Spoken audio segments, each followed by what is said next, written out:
ತಾತ ಏನ್ ಹೇಳ್ತಾರ ನೋಡ್ರಿ ಗೈಸ್. ತಾತ ಅನ್ಬಿಟ್ಟಿಲ್ಲೋ ಗೈಸ್, ಇವತ್ ನಾನು ಮತ್ತೆ ನಮ್ ಫ್ರೆಂಡ್ ಎಲ್ಗೋಯ್ತಾ ಇದೀವಿ ಅಂದ್ರೆ ತುಂಬಾ ಜನ ವಿಸಿಟ್ ಮಾಡೋ ಜಾಗ ಮನ್ಸಿನ್ಬಿಲೆ ಡ್ಯಾಮ್ ಅಂತ. ನಾವು ಇವಾಗ ಅಲ್ಲಿ ಮನೇಲಿ ಕುತ್ಕೊಂಡ್ ಬೋರ್ ಆಗ್ತಿತ್ತು ಅಂತ ನಾನು ಮತ್ತೆ ನಮ್ ಫ್ರೆಂಡ್ ಹೋಯ್ತಾ ಇದೀವಿ.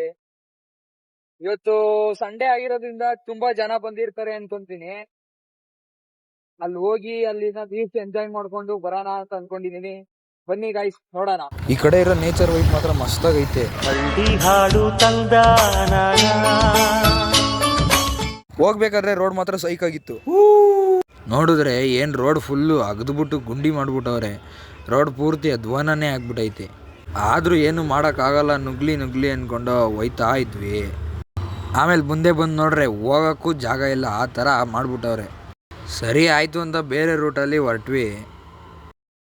ಹಂಗೆ ಹೋಗ್ತಾ ಇದ್ರೆ KSRTC ಒಂದು ಸೈಕಾಗಿ ಬಂದ್ಬಿಟ್ಟ. ಅವ್ನು KSRTC ಆ ಥರ ಬಂದಿದ್ದು ನೋಡ್ಬಿಟ್ಟು ನಮಗೆಲ್ಲ ಗಲಗಲ ಅಂದ್ಬಿಡ್ತು. ಸರಿ ಆಯಿತು ಅಂತ ಆಮೇಲೆ ಮಂಚನಬಿಲೆ ಹತ್ರ ಬಂದು ಗಾಡಿನ ಪಾರ್ಕ್ ಮಾಡಿ ಫೈನಲಿ ಮಂಚನಬಿಲೆಗೆ ಬಂದು ಇವಾಗ ನಡ್ಕೊಂಡು ಹೋಗ್ತಾ ಇದ್ದೀವಿ. ನೀವು ಬರಲ್ಲ ಬಿಡಿದ್ರು, ಅಣ್ಣಂಗೆ ಬರಲ್ಲ ಅಂದ್ಬಿಟ್ಟೆ ಅವ್ರನ್ನ ಕ್ಯಾಪ್ಚರ್ ಮಾಡ್ಬಿಟ್ವಿ. ದೇವ್ರು ನಿನ್ಗೆ ಒಳ್ಳೇದು ಮಾಡ್ತದ, ನಿನ್ ಜನ್ಮಕ್ಕೆ ಹೋಗೋ. ಇಲ್ಲೊಂದು ಒಬ್ರು ಪರಿಚಯ ಆದ್ರು. ಬ್ರೋ, ನಿಮ್ಮ ಹೆಸರು? ಲೋಕೇಶ್. ತಾತ ಏನ್ ಹೇಳ್ತಾರ ನೋಡ್ರಿ ಗೈಸ್. ಯಾವ್ರು ತಾತ ಅನ್ಬಿಟ್ಟಿಲ್ಲೋ.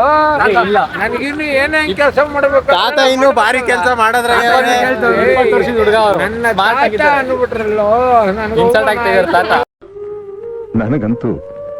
ನನಗಂತೂ ಈ ಜೀವನವೇ ಬೇಸರವಾಗಿ ಹೋಗ್ಬಿಟ್ಟಿದೆ. ಆಮೇಲೆ ಹಂಗೆ ವಿಡಿಯೋ ಮಾಡಿಕೊಂಡು